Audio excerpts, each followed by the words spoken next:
Episode one is hilarious.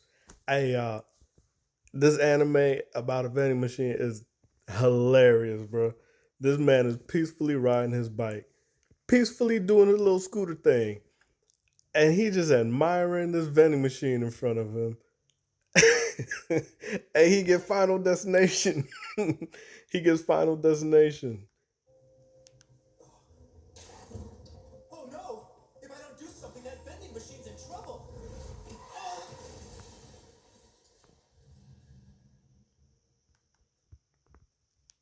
Oh no! If I don't do anything, that vending machine is in trouble. Hey, it's priceless. It's priceless. Whoever creating these stories, I don't know if they're big brain thinking or they're just throwing everything at the wall possible. But I'm here for all of it.